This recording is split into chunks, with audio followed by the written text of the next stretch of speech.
Ayan, good morning mga kasanay.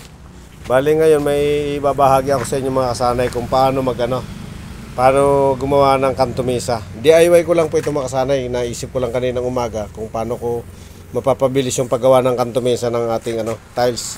Bali ito po, gumawa po tayo ng eskwaladong ganito, yung may guide, pagpapatayuan po natin ng tiles.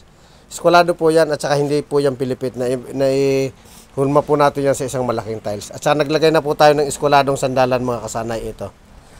Tara po tingnan natin kung paano po natin gagawin. So bali ito na yung mga kasanay. Ito na. Ilagay natin siya dito. Yan.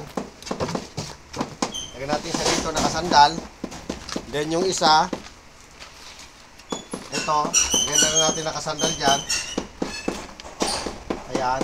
Pagtatagpuin po natin yan ng parehas na ka-eskwala. Ayan, nagtagpo na po yung dalawang corner niya.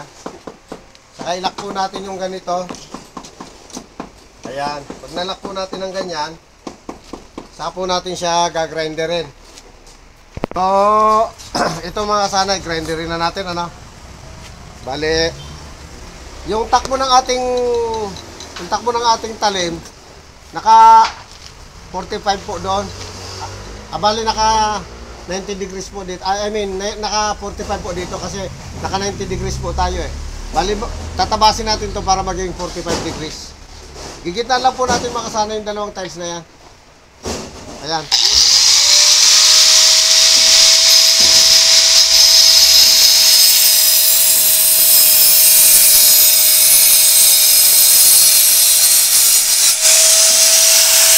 Tapos yung mga kasanay, iusog lang natin yan ng konti. Iusog lang natin konti. Pagdikitin po uli natin. Ayan. Since magkadikit na naman po sila, ganyan lang po uli natin.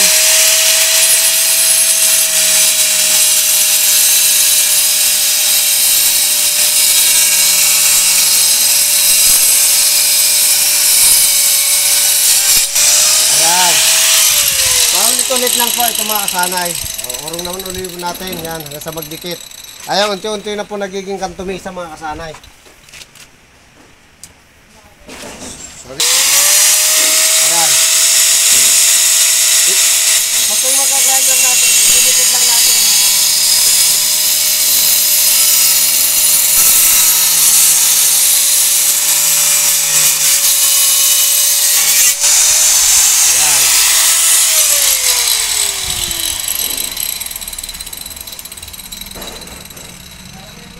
Ayan, dalawang pasada mga kasanay. Pasada na lang po, okay na, maganda na siya.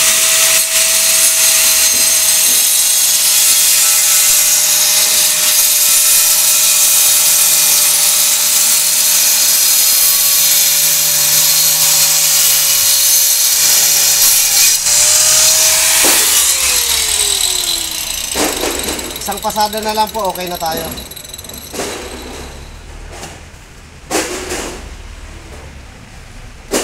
Yan. Isa na lang pong pasada, okay na tayo. Done.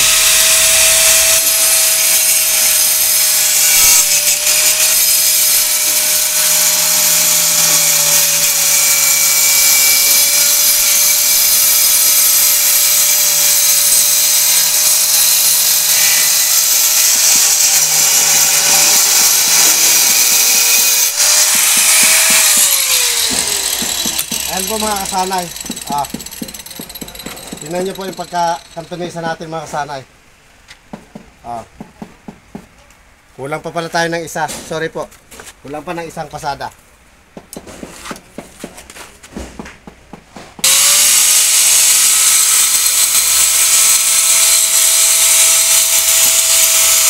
Ayan. Ito po yung magiging last natin mga kasanay.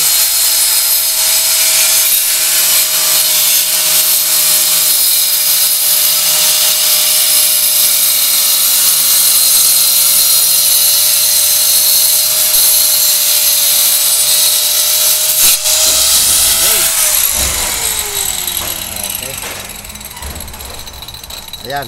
Yan po naging ating kanto mesa mga kasanay. Ayan. Hindi lang siya masyado kasanay maglalapat kasi ito mga nakaumbok po yan. Mga malama kapal na part, pero kung plain po ito, maganda po magiging kalabasan yan. Para magiging ganito po yan mga kasanay. Yung nag-match sila. So yung mga makikita nyo hindi lumapat mga kasanay kasi ito po hindi pantay. Tulad po ito, malalim. Ito nakaumbok, ito malalim na naman. Ito nakaumbok na naman, malalim. Kaya ganyan po. Lahat po ng malalim, lumapat ng maganda. Ayan. Lahat po na nakaumbok, hindi po nakukuha. Ayan po. So ayan po mga kasanay. Sana may naibahagi ako sa inyo sa ating DIY. Sa mga medyo nakukonsumit sa pagkakantumesa, siguro mga kasanay pwede nyo itong gamitin pang-umpisa ng diskarte sa pagkakantumesa. So yun lamang po mga kasanay at sana ay may naibahagi ako sa inyong konting kasanayan dito sa ating DIY na pattern sa pagkakantumesa. Sa mga hindi pa po nakasubscribe pala sa akin mga kasanay, sana mas-subscribe nyo naman po ako. Puro construction po ang ating ina-upload sa ating YouTube channel at para po makapagbigay naman tayo ng konting kasanayan sa ating mga kapwa manggagawa, lalo na po sa mga baguhan at sa mga medyo nagpapagawa po, sa mga may-ari nagpapagawa. Sana may idea rin po kayo kung paano nyo ipapagawa sa mga manggagawa na hindi pa po nila alam kung paano gawin yung mga ganitong bagay. Yun lamang po mga kasanay.